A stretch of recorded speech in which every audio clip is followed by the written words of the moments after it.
The human ship arrived without ceremony. It did not shine. It did not roar. It did not announce itself with power or weapons. It slipped out of folded space at the edge of the Jareth capital system like a quiet thought entering a loud room. The Jareth Empire ruled half the known galaxy.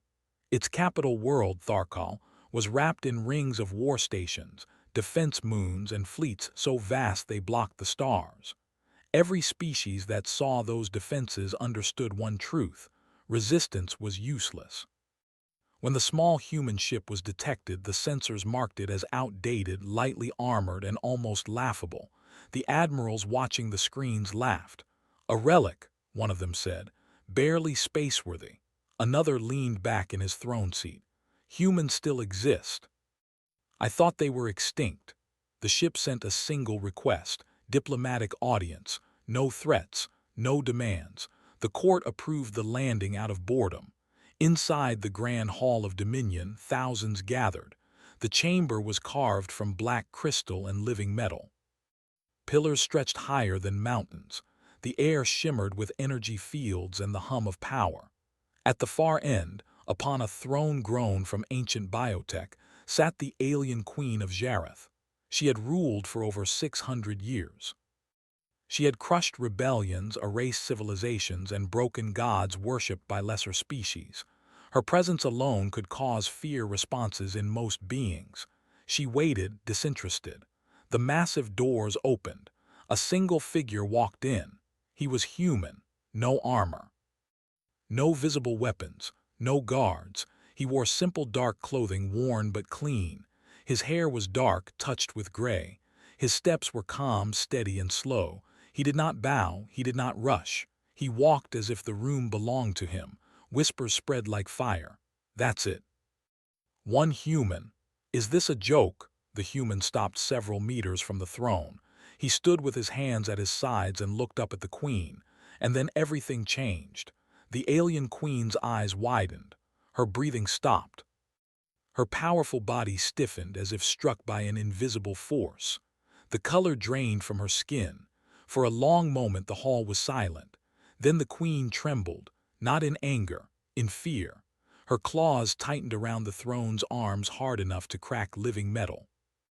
Her mind screamed as memories she had buried deeper than any vault tore their way back into the light. Not myths, not legends, truth. She saw burning skies. She saw worlds turning to ash. She saw humans standing in the ruins, wounded, starving, refusing to kneel. She saw herself, young then, commanding fleets against a species that would not break, a species that smiled through blood. Her voice came out hoarse. "Clear the hall." The nobles froze. "My queen," one asked. "Now," she roared. The force of her command sent shockwaves through the chamber. Guards moved instantly. Nobles protested, confused and offended, but they were dragged away. Screens went dark. Doors sealed. Within seconds, the vast hall was empty. Only the queen and the human remained. The human waited patiently. "You are not possible," the queen whispered. "Your kind vanished." The human tilted his head slightly. "We stepped back." Her eyes burned into him. "I watched your worlds die. You watched the ones we let you see." Her chest tightened. "That war," she said slowly, "was erased." "Yes," the human replied, "by us." The queen rose from her throne. Each step toward him felt heavier than the last. Her instincts screamed at her to kill him, to destroy the threat standing before her. Yet her body refused to obey. "What is your name?" she asked. The human met her gaze without fear. "Names change, but you may call me Elias." The sound of it echoed in her mind like a curse. "You are alone," she said, trying to regain control. "One human means nothing." Elias smiled gently. "I am not alone. I am just the only one who needed to come." The queen's gaze snapped to the sealed doors, then to the air itself, as if expecting something hidden to reveal itself. "You feel it," Elias said. "The system's waking up, the old ones." Her blood ran cold.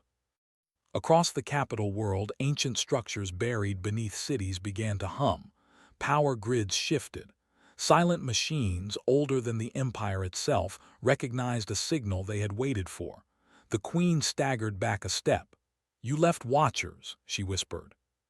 "We left guardians," Elias corrected, "in case the galaxy forgot how to behave." Her pride flared. "You think yourself judges." "We tried being victims," he said quietly. "It did not work." She studied him closely now. He looked fragile, soft. And yet her instincts recognized him as a predator of a kind she had never fully understood. "What do you want?" she demanded. Elias did not answer immediately. He walked forward, stopping just short of her reach. Slowly, he placed a small device on the floor. It projected images into the air, worlds destroyed by the Jareth Empire, children taken, species erased. The queen's jaw tightened. "You know our history," she said. "I know what you hid," Elias replied, "and what you are becoming." Her voice dropped. "If you came to threaten me, you are braver than wise." "If I came to threaten you," he said calmly, "you would already be gone." Silence fell between them, heavy and absolute. The queen lowered herself back onto her throne, not in dominance but in exhaustion. "Why now?" she asked. "Because you crossed a line," Elias said. "You began harvesting entire civilizations. No balance, no restraint." She laughed bitterly. "The galaxy respects only power." "Yes," Elias agreed. "That is why you fear me." Her claws dug into the throne again. "If humanity still exists in strength, why hide?" Elias looked up at the ceiling, as if seeing beyond it. "Because the last time we ruled openly, everything depended on us. We wanted to see if the galaxy could grow without needing a monster to keep order." The queen's voice was barely a whisper. "And your verdict?" He met her eyes again. Undecided, her heart pounded. "What happens now?" she asked. Elias turned toward the doors. "Now you choose, continue as you are and humanity returns fully, or change and remain sovereign." He paused. This was not a demand, it was a warning. As he walked away, the doors opened on their own. The queen watched him leave, her empire suddenly feeling small around her. For the first time in centuries, she understood fear, not of death, but of judgment. Far above the capital world, unseen by any sensor, ancient human constructs adjusted their orbits. They were awake, and they were watching. The doors of the grand hall closed behind the human, and the sound echoed longer than it should have. The alien queen remained seated on her throne, unmoving. The vast chamber felt empty, colder than before. The silence pressed against her mind, heavy with thoughts she had spent centuries burying. He had not threatened her. That frightened her more than any weapon. Around the capital world, alarms did not sound, yet reports began to arrive anyway. Systems were behaving strangely. Old satellites, long assumed dead, were responding to unknown commands. Deep space sensors were detecting signals that did not match any known Jareth technology. Ancient signals, human signals. The queen slowly stood. Her attendants waited at the edge of the hall, afraid to approach without command. "Summon the High Council," she said. "Now." Within moments, the council chamber filled. Generals, scientists, governors, and priest lords gathered, their expressions tense. Rumors had already spread. They could see fear in their queen's posture, and that alone shook them. One general stepped forward. "My queen, we can destroy the human ship before it leaves the system." The queen turned her gaze on him. "You will not." The general hesitated. "With respect, it is one vessel. Our fleets are not ours," the queen interrupted coldly. The room went still. "Our scanners cannot track several objects now orbiting our world," a scientist said nervously. "They appear to be very old, older than the Empire." The queen closed her eyes. She remembered the first time she had seen those machines, back when she was not yet queen. Back when humans still fought openly. In that forgotten war, humanity had been pushed to the edge. Their worlds burned, their fleets shattered. Other empires believed the humans were finished, but humans had not screamed. They had not begged. They had adapted. They hid weapons inside moons.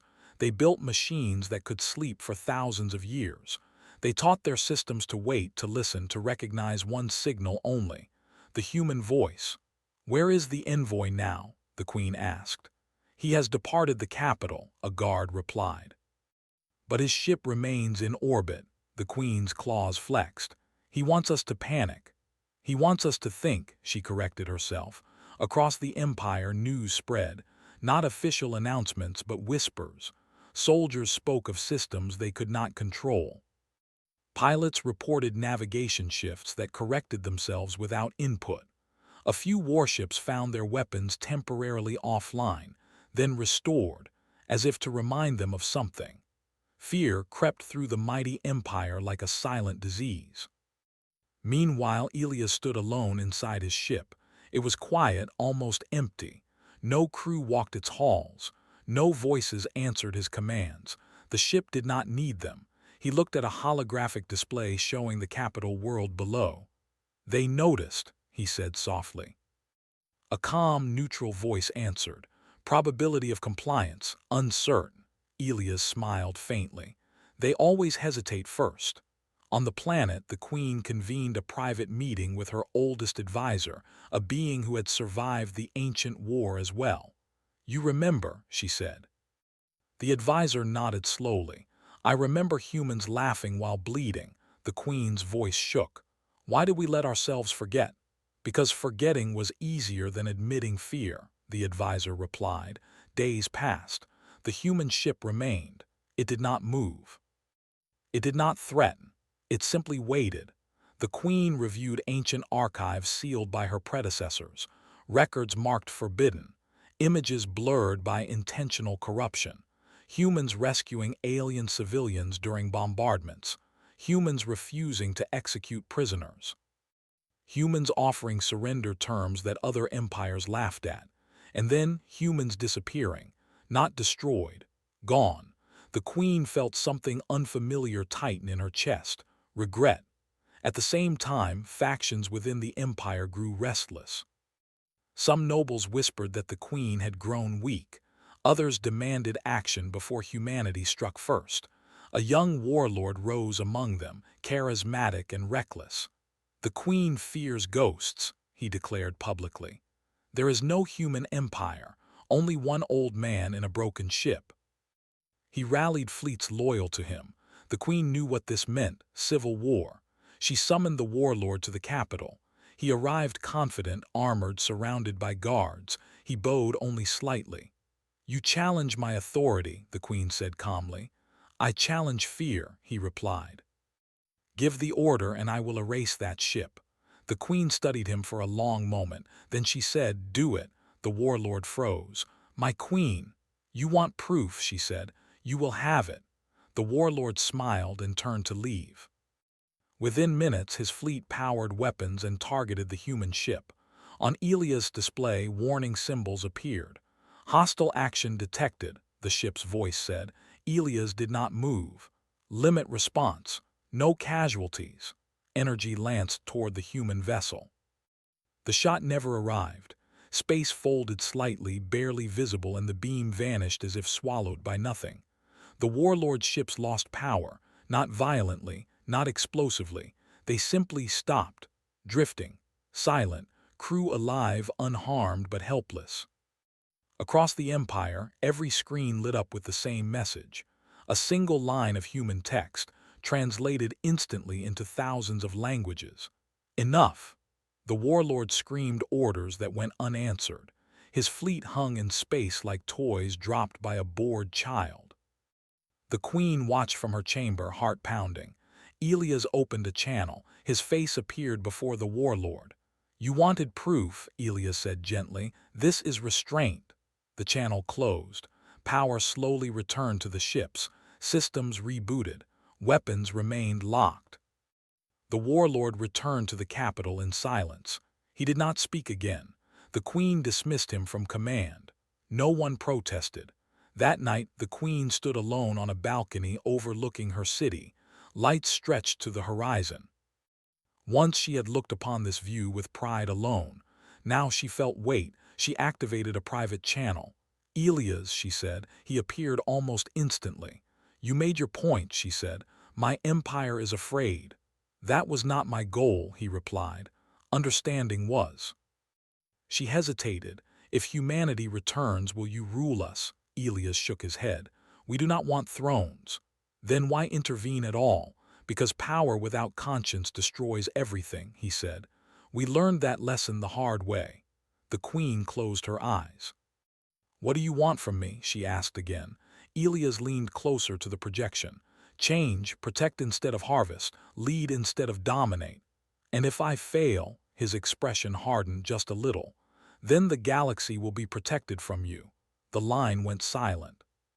The queen remained there long after the connection ended.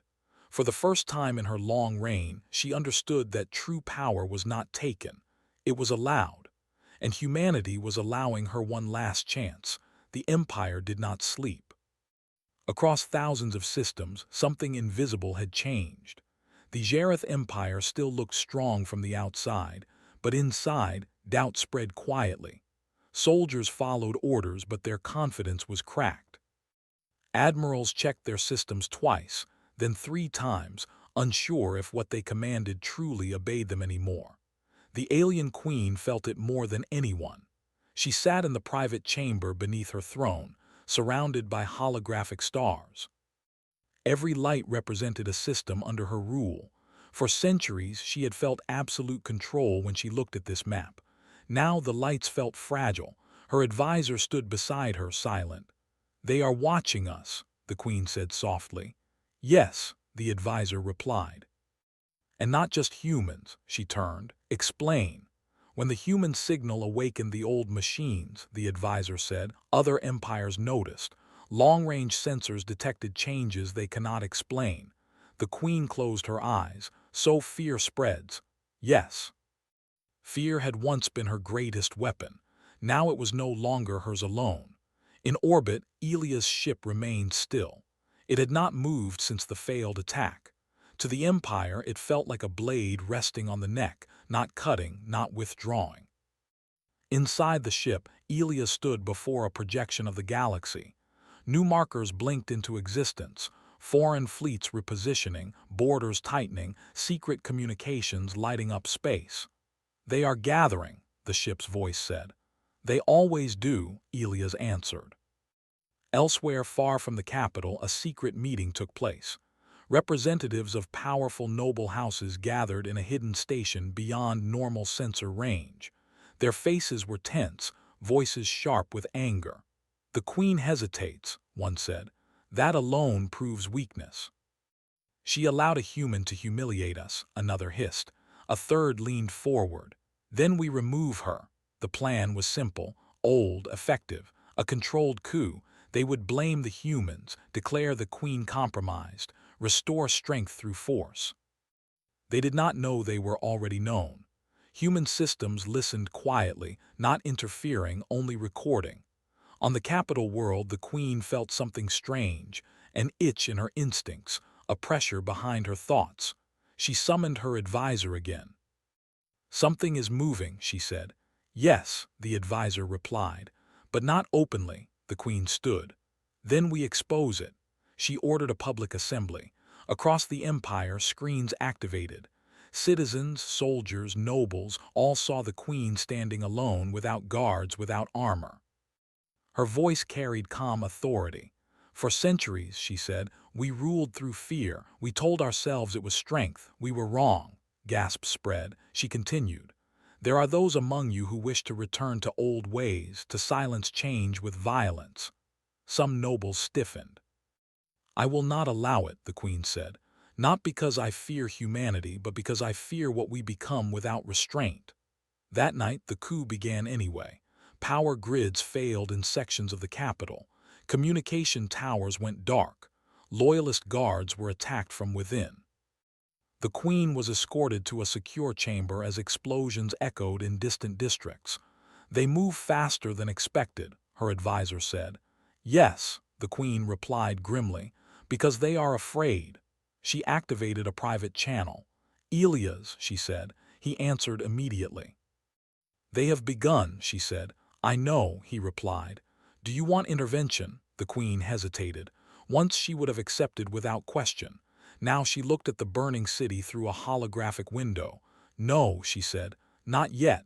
Elias studied her. This choice carries risk. I know, she said, but if my empire cannot face itself, it does not deserve to survive. The channel closed. The rebels advanced toward the central spire. Their fleets jumped into orbit, ignoring civilian evacuation zones. Panic spread. Then something unexpected happened. Regular soldiers, those who had once enforced cruelty without thought, began to disobey rebel orders. Crews refused to fire on cities. Engineers sabotaged weapons quietly. Fear had changed sides. The rebels realized too late that control did not mean loyalty. In space, rebel ships attempted to seize command nodes. Human systems activated, but gently. Navigation errors appeared. Coordinates drifted. Ships found themselves exiting jumps far from targets, scattered, isolated. No explosions, no deaths, just confusion. The rebels screamed of sabotage, of betrayal by the universe itself. On the surface, the queen stepped out of her shelter. Guards protested. She ignored them. She walked through damaged halls, past wounded citizens and frightened officials. She knelt beside the injured. She spoke to them. Word spread. The queen walks among us. That image mattered more than weapons. At the height of the chaos, the rebel leaders tried one final move. They broadcast a message to the entire empire. The queen is controlled by humans, they declared. She has sold our future. Rise against her. Before panic could take hold, another signal cut through. Not loud, not dramatic, human. Elias appeared on every screen. I control nothing, he said calmly. I offered a choice. Images followed, rebel fleets attacking their own people, secret meetings, plans to harvest border worlds even during the crisis. Truth laid bare. I did not force your queen to hesitate, Elias continued. She chose restraint on her own. That is leadership. The rebels tried to shut the signal down. They could not. When the broadcast ended, resistance collapsed. Ships surrendered. Leaders fled or were captured by their own forces. The empire held. In the aftermath, the queen stood before Elias' projection again. You could have ended this instantly, she said. Yes, Elias replied, but then you would rule ashes. She exhaled slowly. I see that now. You faced your empire without hiding, he said. That matters. She looked down at her hands. I was raised to believe mercy was weakness. So were we, Elias said. We were wrong. Silence stretched between them. What happens next? She asked. Now, he said, the galaxy learns. Far beyond Jareth space, empires watched in stunned silence. The mighty Jareth Empire had nearly torn itself apart and survived without annihilation, because of one human who did not fire a weapon, and a queen who chose not to be a monster. In the shadows of space, ancient human constructs adjusted again. The waiting was not over, but for the first time in a long while, humanity felt something close to hope. The empire breathed again, but the air was thin. The failed coup left scars across the Jareth capital. Towers burned. Districts lay dark. Millions watched the skies, wondering if this calm was real or only the pause before something worse. The alien queen stood at the center of it all. For the first time since she took the throne, she did not issue orders from above. She walked the ruined sectors personally. She listened. She saw fear in the eyes of citizens who once feared only her. That fear cut deeper than any weapon. You survived, her advisor said as they moved through a damaged residential dome. Many would have crushed the rebels without mercy. Yes, the queen replied quietly, and nothing would have changed.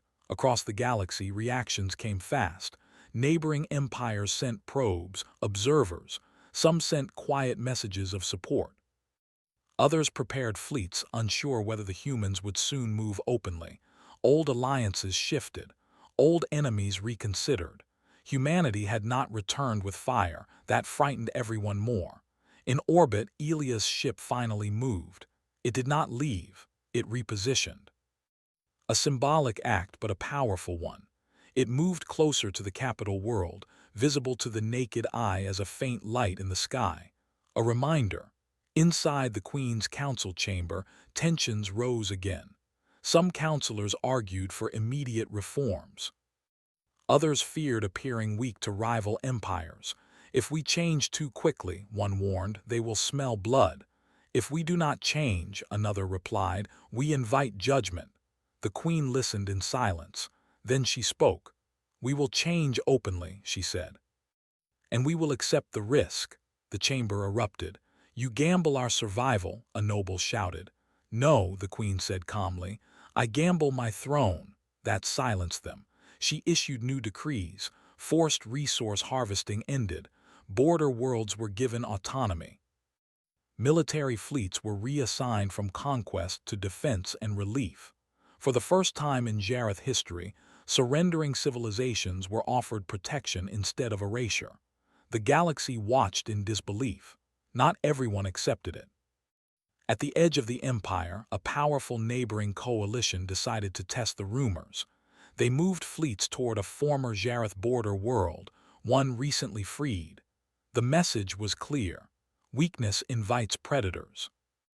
The queen received the report while standing before a memorial wall for those lost in the coup.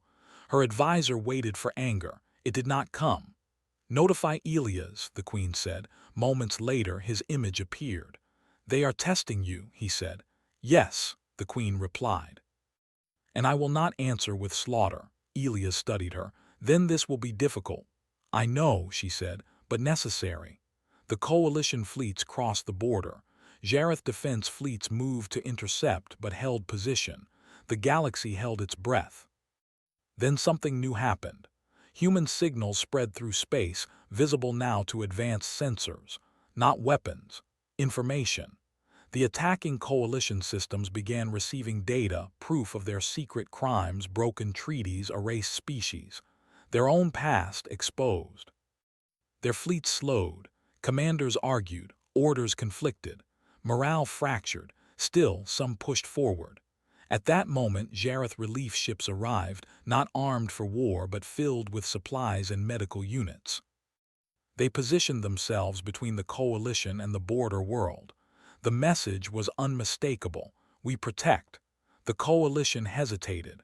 Behind the scenes, Elias activated deeper systems. Ancient human constructs emerged from hidden space, not forming attack lines but vast shields of gravitational control. The attacking fleets found themselves unable to advance, not trapped but gently held in place. Elias opened a public channel. This border world is under protection, he said, not as territory, as people. Withdraw, he continued, or stay and talk. The coalition leaders stared at the screens. They had expected violence. They found restraint. After hours of silence, the coalition withdrew. The galaxy erupted in reaction. News spread faster than light. The Jareth Empire had defended a weak world without conquest. Humanity had intervened without destruction. Everything people thought they knew about power began to crack. That night the queen stood alone in her throne chamber. She activated the human channel again. I did not think it would work, she admitted. Neither did many of us, Elias replied. Change never looks strong at first. She looked up at him. Other empires will not stop testing us. No, he agreed. This was only the beginning. The queen's voice grew steady. Then humanity must decide. Elias raised an eyebrow. Decide what? If you remain shadows, she said, fear will grow. Rumors will twist you into monsters. And if we step into the light, he said, we become targets. Yes, she said, but also symbols. Elias was silent for a long time. Finally, he spoke. There was a time, he said, when humans believed we had to control everything to protect it. And now, the queen asked. Now, he said, we believe in standing beside those who choose better. The queen rose from her throne. Then stand beside us, she said, not above. Elias smiled, not gently this time, but with something proud. Very well, he said. The next day, the galaxy changed again. Human constructs became visible across multiple systems, not hidden, not threatening. Observers recorded them. Historians argued. Children stared at the stars and whispered. The age of myths was ending. The age of witnesses had begun. but not everyone welcomed it. In deep space, far beyond known borders, ancient forces stirred, species older than the Jareth, older than recorded history. They had watched humanity disappear once. Now they watched them return, and they did not feel fear, they felt hunger. Unseen sensors locked onto human signals, messages passed in languages long forgotten. "The Guardians walk again," one ancient voice echoed. "Then we test them," answered another. Far away, Elias felt it, a pressure, a warning. He turned toward the darkness beyond map space. "So," he whispered, "you finally noticed."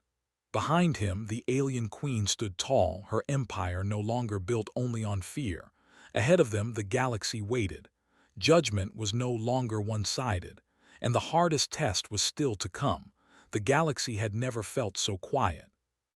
For centuries, silence had been the sign of order, of control, of fear. Now it felt different, heavy, expectant, like the air before a storm. But this storm did not roar. It observed. It calculated. It waited.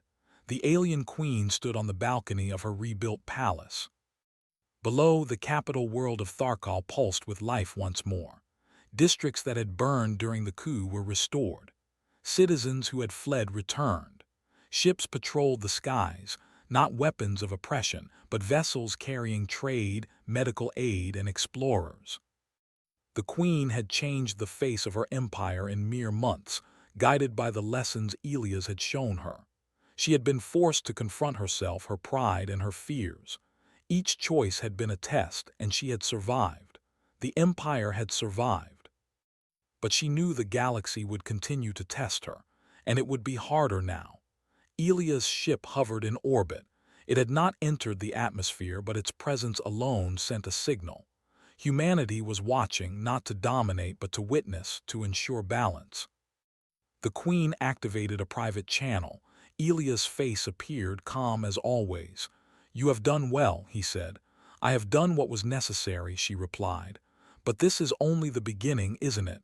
"Yes," he admitted. "Other empires are watching. They will test you. Some will try to undo what you have built."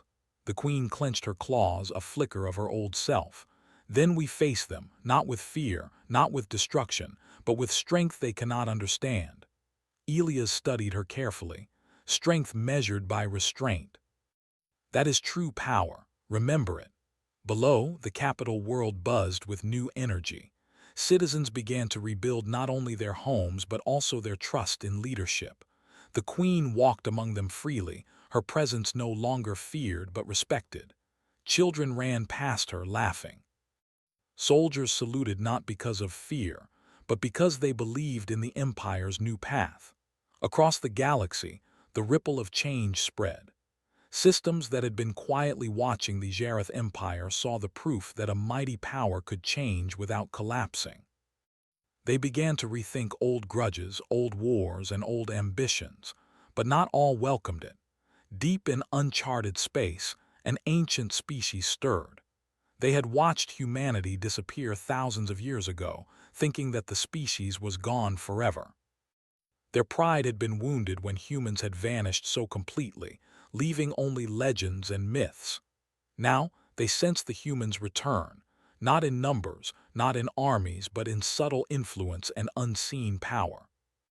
A fleet of immense warships, older than any current civilization, shifted its course toward the known galaxy. Their leaders spoke in voices that resonated in thought rather than sound. "They move again," one intoned. "The species that disappeared, the ones who learned patience." "They watch, but do they act?" asked another. "They will act when the time is right," the first voice said. "They will judge, and we will see if they are as powerful as the legends claim." Back in orbit around Tharkal, Elias sensed the shift. Systems that had remained dormant for millennia began to respond to his commands instinctively. Human constructs activated subtly, not to attack, but to shield, to warn, to measure the ancient forces moving in the darkness beyond map space. He turned to the Queen's channel. "You will see challenges," he said, "greater than before, but your choices now define your empire and the galaxy." The Queen nodded. I understand, and I will not fail. I believe that, Elias replied, because you have learned the hardest lesson of all. Power without conscience is destruction. Power with conscience can change worlds. Days later, the first delegation arrived from a neighboring empire. They had watched the recent events with fear and awe. Their representatives met the queen personally, unsure whether she would treat them as enemies or equals. The queen extended a hand, not in submission but in acknowledgement. We have all made mistakes, she said, but we have the chance to choose better. The delegation was silent for a moment, then nodded. Their fear had not vanished, but respect had begun to replace it. Across the galaxy, more delegations arrived, curious, cautious, but willing to listen. The queen realized something vital. Her empire was no longer feared for its armies, but admired for its restraint. Her subjects began to see her not as an untouchable ruler, but as a guide who understood the weight of leadership. And humanity watched quietly. Elia's ship remained in orbit as a reminder that someone had seen the Empire at its worst and believed it could do better. He never interfered directly unless the balance was threatened. Months passed. The Empire strengthened, not through conquest but through reform, diplomacy, and unity. Citizens who had once lived in fear now walked proudly. Scientists explored new technologies openly. Military leaders learned that true strength came from protection, not destruction. One evening, the queen returned to her private chambers. She activated the channel with Elias one final time before the humans would move on to other parts of the galaxy. "You taught me well," she said quietly. "And you taught yourself," he replied. "I will continue," she said. "Not for glory, not for fear, but because I choose to." Elias smiled faintly.